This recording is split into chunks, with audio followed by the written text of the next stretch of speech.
Good morning. This is Rich Sierra, your host. I'm president of Florida Small Business Legal Center. I'm the host of Business SOS podcast.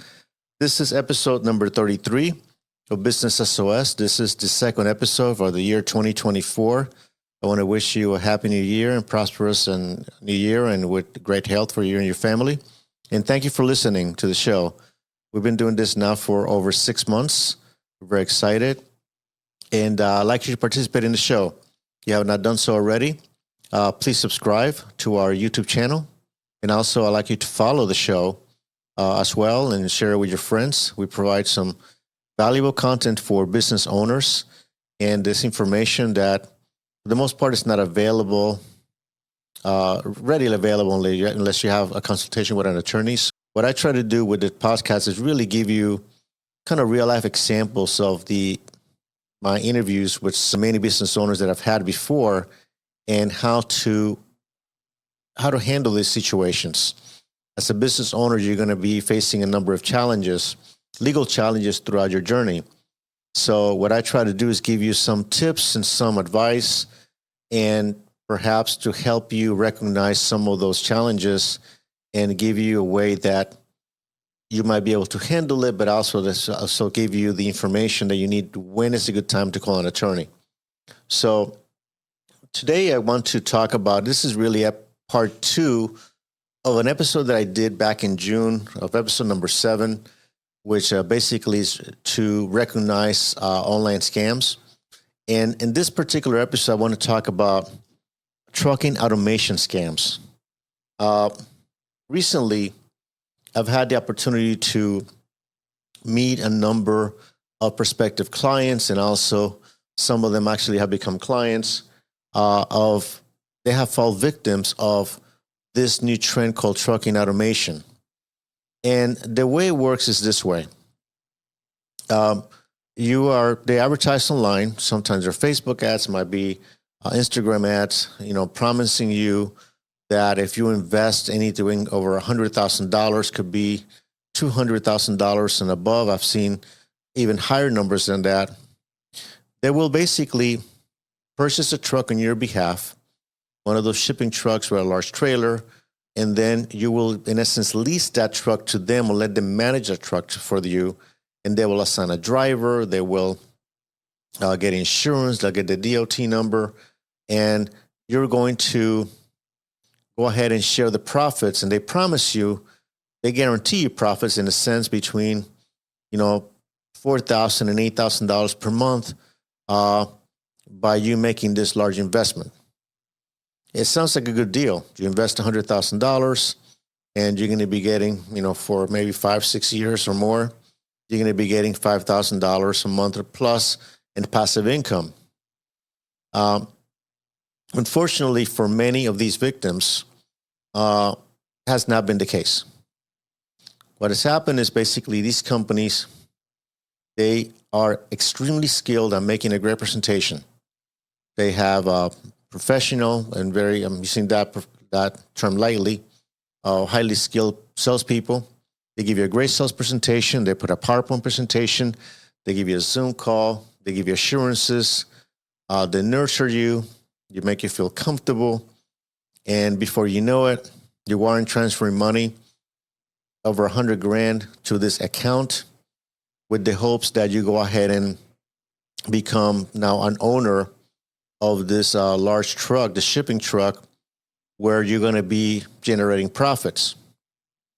What happens in some of these cases, what has happened is that after the money's transferred to these accounts, you never hear from them. The people who have invested this money from these companies, they don't hear from the people that invested the money. You hear them all the way through the time that the money's transferred. And then after that, they're trying to follow up. They say, yes, it's coming. Sometimes they have an email, say, yes. They have a welcome email, welcome to the company, welcome to the team. You're going to be getting information from us. A month goes by, you never hear anything else. 2 months goes by, you don't hear anything. Sometimes they send you an email with some type of reported bill of sale. They say, we're going to have the truck is operational. Here it is. But you do not have a a VIN number. You do not have any type of actual verifiable information as to whether or not the funds that you invested with these companies or with this company are actually utilized for that purpose. So then after that, the owner, the investor gets frustrated and obviously concerned. And in some cases, I've seen people putting their children's college fund into these companies. I've seen them borrow money at a high interest rate. Some of these companies have finance companies that they have collaborated with, for lack of a better word, in which they actually provide quote unquote financing, and then they take loans for 18%, and find out that this investment is for nothing because it's not an investment. And to make matters worse, I've seen situations where, and this is all recent, where people actually go to the offices of these companies, which they actually visited these companies, and they had offices, they had people there, they had quote unquote trucks lined up, they have dispatch centers. When they go now, there's nothing in that office space. It's some type of surreal movie type that you don't believe that it's actually happening. So they actually go to the office space where they actually saw them before. They had this quote unquote operations going, and now there's nothing. There are no trucks, there's no people, just an empty office space. So what do you do in this case? What does the investor do? Clearly the money is gone. They're rightly panicking because they say, my life savings went to this investment and I just got scammed. And some people that I have spoken to, they feel embarrassed, and I tell them there's nothing to be embarrassed about. There's nothing to feel, there's not the fault of the investor that somebody took advantage of them. In hindsight, they may feel maybe I should have gotten help. Like anything we do in life, hindsight is always 20/20. So, but at the moment, because the tactics that were used, and in my opinion, the manipulative tactics that were used to basically draw someone who really had these hopes and dreams and aspirations to invest and generate passive income, and they really made this emotional decision, it happens. So the reason I say this to you is because I'm going to focus specifically in trucking automations is because seems to be the scam of the month, or the scam of the season, or the quarter. I see too many of them, and there's several companies doing that, and some of them actually we're suing as we speak. So if you're by any chance you are looking into these opportunities, if you're actually considering it, the first thing I will advise you is that to contact an attorney that not only will review the contract, but also will help you do the proper due diligence as to whether or not this particular quote unquote business opportunity is for real. Fortunately, in many cases, there are reviews. So you can type this company name, reviews, whether this particular business opportunity is a scam. It is on the web. It is available. And in fact, in some cases, I know like 3 or 4 cases now that some of these investors have created groups in Facebook. They have created groups in Instagram. They have WhatsApp chat that they're communicating to make sure that other people do not fall for this. And the reason we're getting all this information is that in some of these cases, I know in 2 in particular, the employees of these companies are coming forward with information to turn in the people that are actually perpetrating this fraud. They're actually calling the investors and saying, listen, what you just did, this was a scam. Call law enforcement, call the FTC. The employees of these companies are the ones basically coming forward You're providing this information to us. So what are some of the characteristics that I see here that how do you can recognize whether or not the opportunity you're looking at might be a scam? Okay. One of the things, the contract is going to be well written.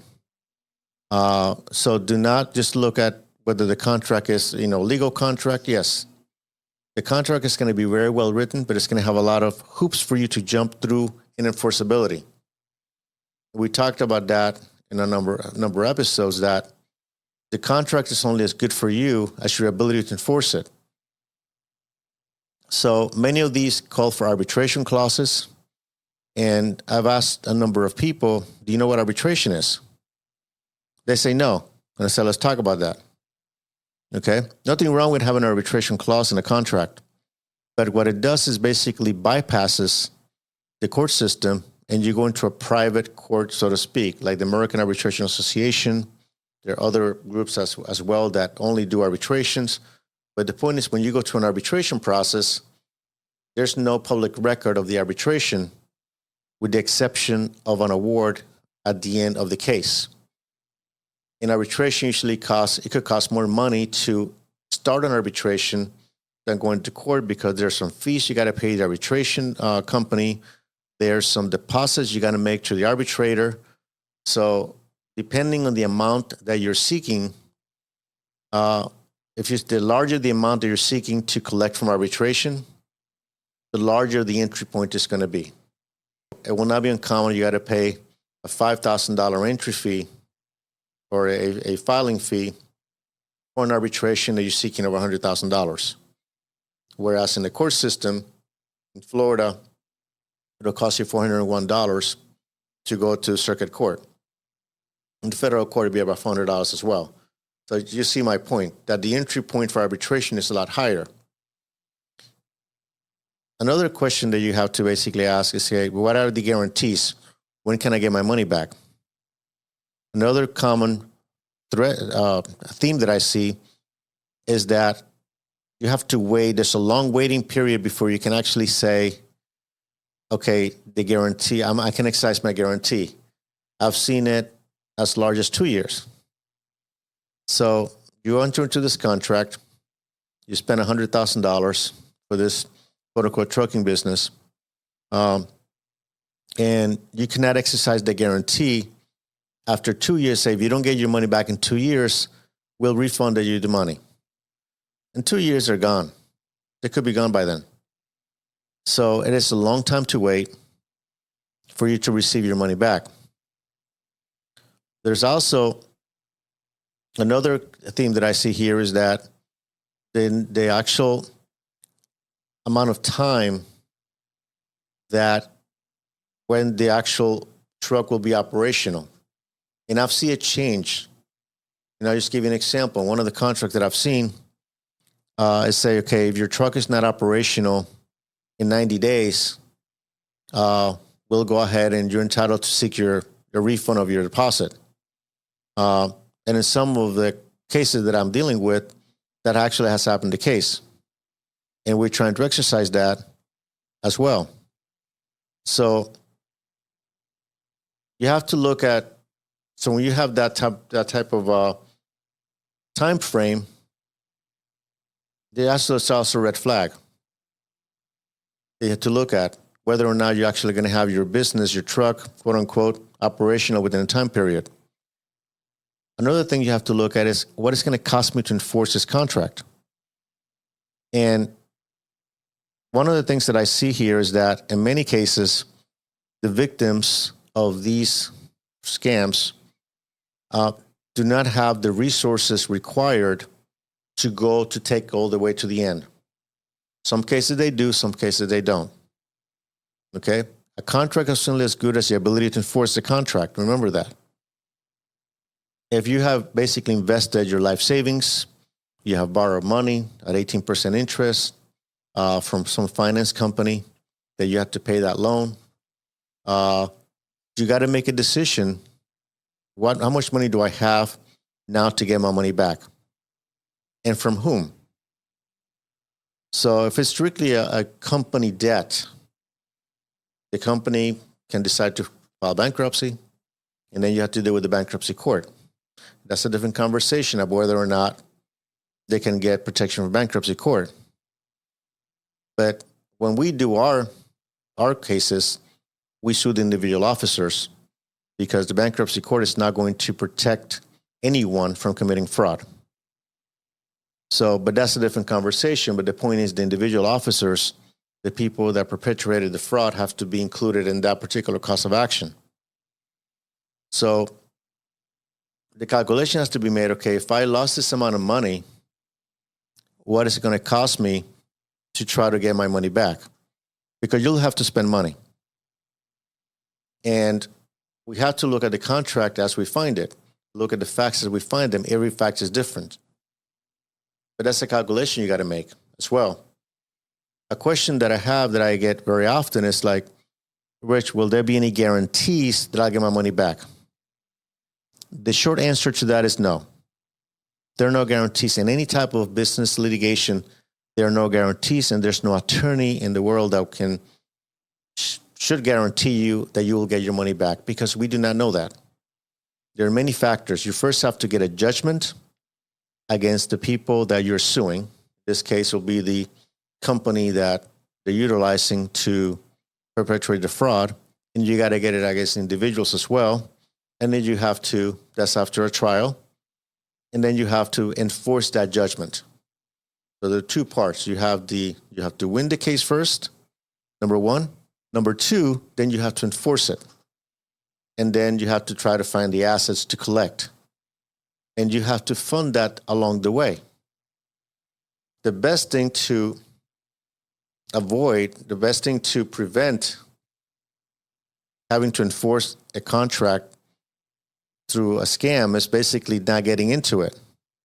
So my purpose today is to share with you some red flags. I've called them yellow flag, but this is a huge red flag that I want to at least, have you pause before you look into this and really think clearly.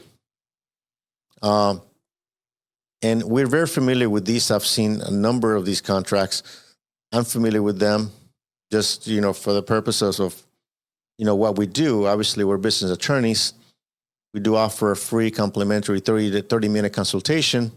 You're welcome to call us, and we're happy to take a look at that for you and advise you accordingly. You kind of have an idea how the conversation is going to go based on this podcast. But every situation is different, so I'll certainly look at that with an open mind. But right now, my inclination is to really be more towards the negative side, simply because I've not seen yet one of these companies making money for anyone. In fact, I've seen this to be so brazen that they're just taking the money and running away. And in fact, in some cases, I see that they're telling people, instead of giving the company the money to our company, we want you to transfer the money to this other company, which has nothing to do with the contract in the first place. And then they go away. And then, what happens is when you start sending money to other parties unrelated to the contract, then we need to chase those other parties as well. So it becomes more of a litigation challenge. It's not an impossibility, but from you as the plaintiff, as the attorney evaluating this case, to say, okay, who else received the money and how much? So that entity or that individual who received money for this contract now has to be brought into the litigation. So instead of suing one or two people, you're suing four now. So you're basically adding to what I call the litigation matrix. You have the cost of action times the number of people. So there's four people to be served. There are four defendants. You see where I'm getting at. The more people you add to the lawsuit, because they were involved in this case, or in your matter, or in your transaction, the more it's going to cost you. So there are no guarantees that you get your money back. And what I encourage, anyone that I speak with, I said, not only are we going to pursue the civil route, but also I encourage you to also pursue the criminal route as well. This is an investment that you made. You feel you were defrauded. They're law enforcement agencies like the SEC, the FBI, the state attorney general. They have consumer crime divisions. I say put a complaint as well. I mean, there's no reason why to pursue all the possible avenues to protect yourself if indeed you have been a victim of a trucking automation scam. So we with the civil route, we only have so much leverage because the purpose of the civil route is to collect money damages. And it only depends on the resources that you have to pursue it. You as the plaintiff. If you go into law enforcement route, you're using the arm of the state or federal government that can actually help you. And if they see many of these complaints come with the same entity, they see kind of a common thread, it is likely, or hopefully, they'll look into it further. And they might be able to assist anyone who's been a victim of these companies recover some money. But the best way to not to have to enforce a contract due to a scam is don't get into it in the first place. So seek legal assistance, and if there's any mistake, quote unquote, and I say this without judgment, of course, to people that have actually, unfortunately, fallen victims of these scams, is that they did not seek the advice of counsel beforehand. And we're not talking here about investing $10,000 or $5,000, something, and it's still an important amount. But the amounts that I'm seeing here are large. We're talking, $100,000, $200,000, $300,000. I've seen as high as $500,000. And in every occasion, I asked, did anyone help you with this? And they said, no, I just kind of did it on my own. And, I say that without judgment, but I say it with somewhat, dismayed, because this could have been prevented with a simple phone call. And if you're listening to this today and you're considering this, and if you listen to the podcast and one person at least says, you know what, I looked at this, I listened to your podcast, I decided not to pursue it, then this was productive. Or if you share this with someone who perhaps might be considering it, then you have helped that friend. You've worked too hard, whether it's your retirement money, whether it's a business that you sold, to collect that amount of money to have it being stolen from you. And that's what I'm trying to share this with you. You got to protect that asset, that investment. And there are many other areas that you might want to invest that's outside of the scope of this podcast. But as a business owner, it is your responsibility to do the proper due diligence. And if you do not know what questions to ask, hire somebody that can help you ask those questions. And that's where business attorneys come in. That's where CPAs come in. And last thing is follow your instincts. If you feel something does not feel right, just follow your instincts and ask more questions.